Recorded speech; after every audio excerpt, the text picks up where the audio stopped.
ప్రభువును రక్షకుడైన యేసు క్రీస్తు అతి శ్రేష్టమైన నామాన్ని బట్టి ఈ ఉదయకాల హోసన్న దైవ సందేశాలు అనే కార్యక్రమాన్ని వింటున్న దేవుని బిడ్డలైన మీకు శుభం కలుగునగాక. మన దేవుడు నమ్మదగిన దేవుడు. ఒక నెలంతా పోషించి మరొక నెలలో ప్రవేశపెట్టిన దేవునికి మహిమ కలుగునగాక. మీ అందరికీ వందనాలు తెలియచేస్తూ ఈ నెల ప్రారంభం నుండి ఆయన వాక్కు, ఆయన కృప, ఆయన హస్తం మీ అందరికీ తోడై ఉండి నడిపించునగాక. ఈరోజు ఒక వాక్యాన్ని మీ జ్ఞాపకం చేస్తాను. అదేమిటంటే, మన జీవితంలో కొంతమంది లేకపోతే ఆ లోటు కనబడుతూ ఉంటుంది. కనబడటమే కాదు, అప్పుడప్పుడు మనం ఏమంటాం తెలుసా, వాడు లేకపోయాడండి. ఈ కార్యక్రమంలో ఎంతైనా తేడా కనపడుతుంది. అంటే ఒక వ్యక్తి యొక్క విలువ, ఒక వ్యక్తి యొక్క ఆలోచన, ఒక వ్యక్తి యొక్క పనితనం మనం అప్పుడప్పుడు గుర్తిస్తుంటాం.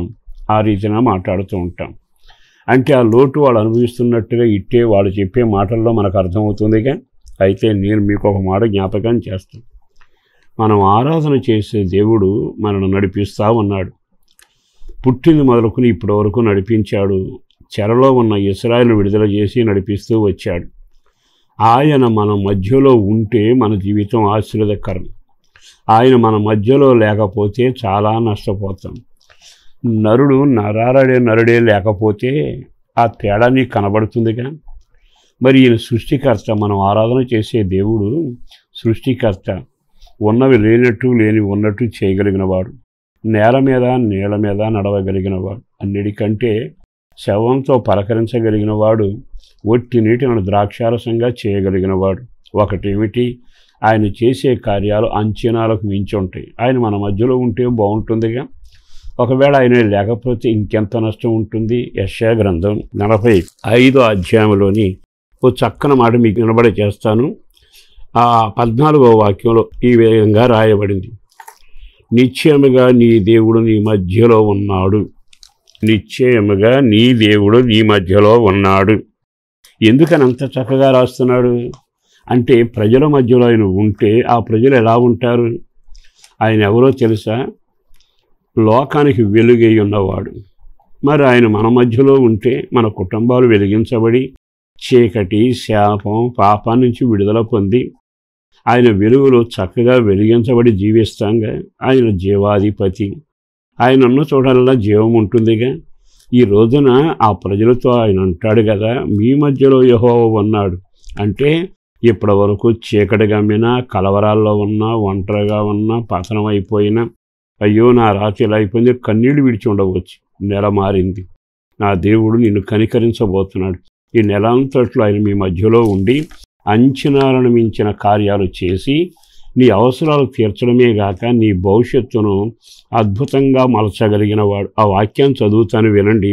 యెహోవా వలన ఇశ్రాయేలు నిత్యమైన రక్షణ పొంది ఉన్నది. మీరు ఎన్నటెన్నటికీ సిగ్గుపడకయు విస్మయం పొందకయు ఉందురు. అంటే ఆయన వారితో ఉన్నాడట, వాళ్ళకి రక్షణ కలుగుతుంది అని రాయబడింది. అంటే దేవుడున్న చోట కాపుదల, రక్షణ. శారీర విషయాల్లో కాపుదల ఉంటుంది.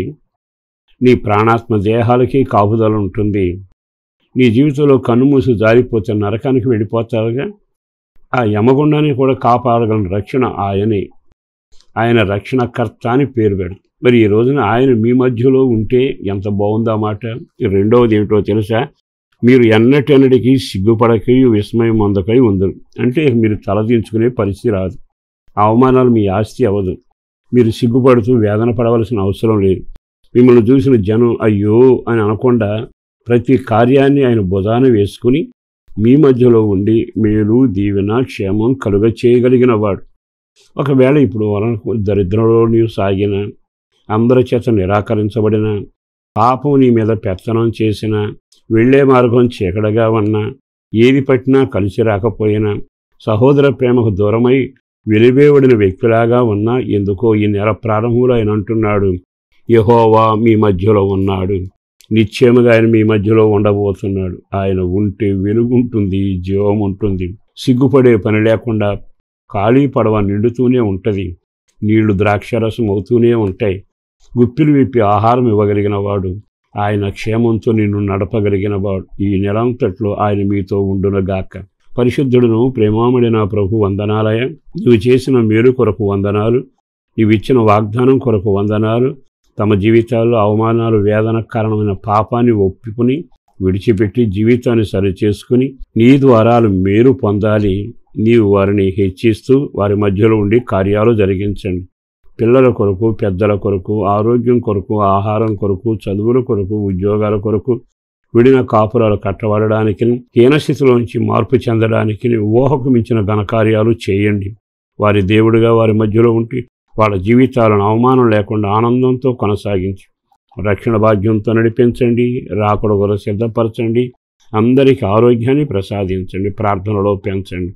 యేసు పేరట వేడుచున్నాము తండ్రి. ఆమేన్.